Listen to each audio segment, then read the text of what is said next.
ಸ್ನೇಹಿತರೆ, ಈ ಭೂಮಂಡಲ ಅನೇಕ ರಹಸ್ಯಗಳನ್ನ ತನ್ನೊಳಗೆ ಇಟ್ಟುಕೊಂಡಿದೆ. ಭೂಮಂಡಲದಲ್ಲಿ ವಿಜ್ಞಾನಕ್ಕೆ ಸವಾಲಾಗಿರುವ ಅನೇಕ ರಹಸ್ಯಗಳಿವೆ. ಇಂತಹ ರಹಸ್ಯಗಳ ಪಟ್ಟಿಯಲ್ಲಿ ಬರ್ಮುಡಾ ಟ್ರಯಾಂಗಲ್ ಕೂಡ ಒಂದು. ಏನಿದು ಈ ಬರ್ಮುಡಾ ಟ್ರಯಾಂಗಲ್? ಅಲ್ಲಿ ನಡೆಯೋದಾದ್ರೂ ಏನು? ಅಲ್ಲಿ ನಿಜಕ್ಕೂ ಅತೀಂದ್ರಿಯ ಶಕ್ತಿ ಇದೆಯಾ ಅಥವಾ ಅದು ನೈಸರ್ಗಿಕ ಪ್ರಕ್ರಿಯೆನಾ? ಡೀಟೇಲ್ ಆಗಿ ಈ ವಿಡಿಯೋದಲ್ಲಿ ತೋರಿಸ್ತಾ ಹೋಗ್ತೀವಿ. Bermuda triangle. ಈ ಬರ್ಮುಡಾ ಟ್ರಯಾಂಗಲ್ ಇರೋದು ಉತ್ತರ ಅಟ್ಲಾಂಟಿಕ್ ಸಾಗರದ ಪಶ್ಚಿಮ ಭಾಗದಲ್ಲಿ. ಇದನ್ನ ಡೆವಿಲ್ಸ್ ಟ್ರಯಾಂಗಲ್ ಅಂತಲೂ ಜನ ಕರೀತಾರೆ. ಫ್ಲೋರಿಡಾ, ಪ್ಯುರ್ಟೊರಿಕೊ ಮತ್ತು ಬರ್ಮುಡಾ ಪ್ರದೇಶದ ನಡುವಿನ ತ್ರಿಕೋನಾಕೃತಿಯ ಪ್ರದೇಶವೇ ಈ ಬರ್ಮುಡಾ ಟ್ರಯಾಂಗಲ್. ಈ ಪ್ರದೇಶದಲ್ಲಿ ಹಾದು ಹೋಗುವ ವಿಮಾನಗಳು ಇದ್ದಕ್ಕಿದ್ದಂತೆ ನಾಪತ್ತೆಯಾಗುತ್ತೆ. ಹಡಗುಗಳು ಅಪಘಾತಕ್ಕೀಡಾಗುತ್ತೆ. ಇಲ್ಲಿ ನಾಪತ್ತೆಯಾದ ವಿಮಾನ ಮತ್ತು ಹಡಗಿನ ಅವಶೇಷಗಳು ಕೂಡ ಸಿಗೋದಿಲ್ಲ. ಈ ರೀತಿ ಭಯಾನಕ ರಹಸ್ಯವನ್ನ ತನ್ನೊಡಲೊಳಗೆ ಇಟ್ಟುಕೊಂಡಿರುವ ಬರ್ಮುಡಾ ಟ್ರಯಾಂಗಲ್ ಇದುವರೆಗೂ 1,000ಕ್ಕೂ ಹೆಚ್ಚು ಜನರನ್ನ ಬಲಿ ಪಡೆದುಕೊಂಡಿದೆ. ಅದು ಡಿಸೆಂಬರ್ 5, 1945 ಯುಎಸ್ನ 5 ಬಾಂಬರ್ ಫ್ಲೈಟ್ಗಳು ಫ್ಲೋರಿಡಾದ ಫೋರ್ಟ್ ಲಾಡರ್ಡೇಲ್ ನೌಕಾ ನಿಲ್ದಾಣದಿಂದ ಪ್ರಯಾಣವನ್ನ ಬೆಳೆಸುತ್ತೆ. ಈ ತರಬೇತಿ ವಿಮಾನದಲ್ಲಿ ಫ್ಲೈಟ್ ಲೀಡರ್ ಚಾರ್ಲ್ಸ್ ಟೇಲರ್ ಜೊತೆಗೆ 14 ಜನರ ತಂಡ ಕೂಡ ಪ್ರಯಾಣವನ್ನ ಬೆಳೆಸಿತ್ತು. ಈ ವಿಮಾನ ಬರ್ಮುಡಾ ಟ್ರಯಾಂಗಲ್ ಪ್ರದೇಶಕ್ಕೆ ಬರುತ್ತೆ. ಆಗ ವಿಮಾನದಲ್ಲಿ ಡೈರೆಕ್ಷನ್ ತೋರಿಸುವ ಕಂಪಾಸ್ಗಳು ಸಡನ್ ಆಗಿ ಕೆಲಸ ಮಾಡೋದನ್ನ ನಿಲ್ಲಿಸಿ ಬಿಡುತ್ತೆ. ಆಗ ವಿಮಾನದಲ್ಲಿರುವ ಕ್ರೂ ಮೆಂಬರ್ಸ್ಗಳು ಆತಂಕಕ್ಕೆ ಒಳಗಾಗ್ತಾರೆ. ವಿಮಾನ ಯಾವ ಕಡೆ ಹೋಗ್ತಾ ಇದೆ ಎಂಬುದು ಕೂಡ ಅವರಿಗೆ ಗೊತ್ತಾಗ್ತಾ ಇರಲಿಲ್ಲ. ಕೆಲವು ಗಂಟೆಗಳ ನಂತರ ವಿಮಾನ ಯಾವ ಕಡೆ ಹೋಗ್ತಾ ಇದೆ ಅನ್ನೋದು ನಮಗೆ ಗೊತ್ತಾಗ್ತಾ ಇಲ್ಲ, ದಯವಿಟ್ಟು ನಮಗೆ ಸಹಾಯ ಮಾಡಿ ಅಂತ ಫ್ಲೈಟ್ ಲೀಡರ್ ಚಾರ್ಲ್ಸ್ ಟೇಲರ್ ನಿಂದ ಒಂದು ರೇಡಿಯೋ ಮೆಸೇಜ್ ಬರುತ್ತೆ. ಅನಂತರ ಯಾವುದೇ ಮೆಸೇಜ್ ಕೂಡ ಆ ವಿಮಾನದಿಂದ ಬರೋದಿಲ್ಲ. 5 ವಿಮಾನಗಳ ಜೊತೆ ಫ್ಲೈಟ್ ನಲ್ಲಿ ತೆರಳಿದ್ದ 14 ಜನ ಕೂಡ ನಿಗೂಢವಾಗಿ ಕಣ್ಮರೆಯಾಗ್ತಾರೆ. ಆಗ ಅಮೆರಿಕ ರೆಸ್ಕ್ಯೂ ಆಪರೇಷನ್ಗಾಗಿ 13 ಜನರ ತಂಡ ಇರುವ ಇನ್ನೊಂದು ವಿಮಾನವನ್ನ ಕಳಿಸ್ತಾರೆ. ರೆಸ್ಕ್ಯೂ ಆಪರೇಷನ್ಗೆ ಹೋದ ವಿಮಾನ ಮತ್ತು ಅದರಲ್ಲಿರುವ 13 ಜನರ ತಂಡ ಕೂಡ ನಿಗೂಢವಾಗಿ ಕಣ್ಮರೆಯಾಗುತ್ತೆ.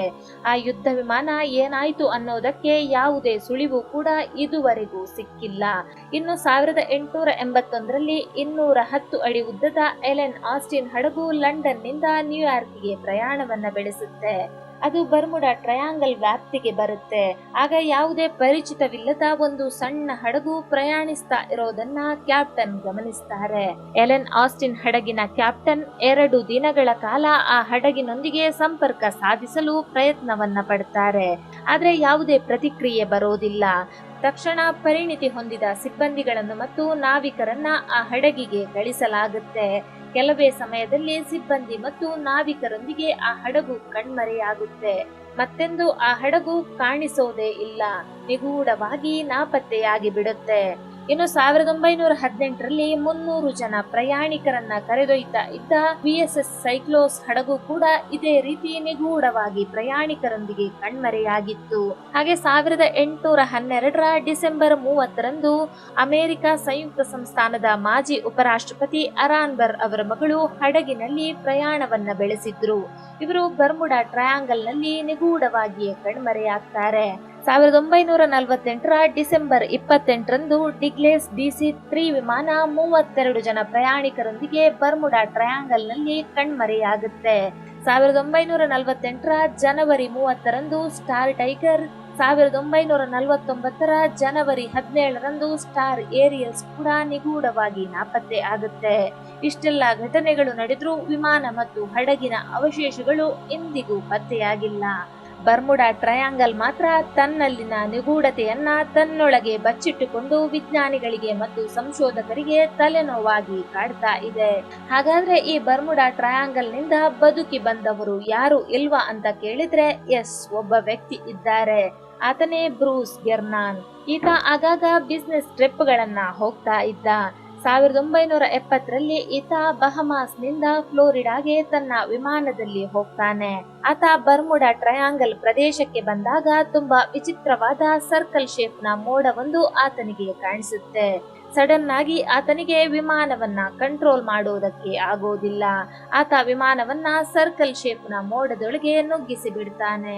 ವಿಮಾನ ಸರ್ಕಲ್ ಒಳಗೆ ಹೋಗ್ತಾ ಇದ್ದಂತೆ ವಿಚಿತ್ರ ಅನುಭವಗಳು ನಡೆಯುತ್ತೆ. ದಟ್ಟವಾದ ಕತ್ತಲು ಆವರಿಸುತ್ತೆ. ವಿಮಾನದ ದಿಕ್ಸೂಚಿ ಕೂಡ ಸಡನ್ ಆಗಿ ಸ್ಟಾಪ್ ಆಗಿ ಬಿಡುತ್ತೆ. ಆತನಿಗೆ ಯಾವ ಕಡೆ ಪ್ರಯಾಣ ಬೆಳೆಸಬೇಕು ಅನ್ನೋದೇ ಗೊತ್ತಾಗೋದಿಲ್ಲ. ಕೇವಲ 3 ನಿಮಿಷದಲ್ಲಿ ಆ ಮೋಡವನ್ನ ಕ್ರಾಸ್ ಮಾಡಿ ಬರ್ತಾನೆ.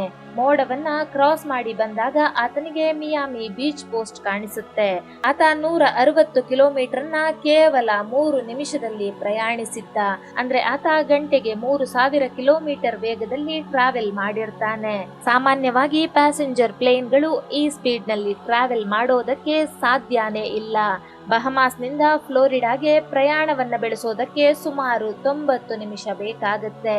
ಆದ್ರೆ ಬ್ರೂಸ್ ಕೇವಲ 47 ನಿಮಿಷದಲ್ಲಿ ತಲುಪಿದ್ದ.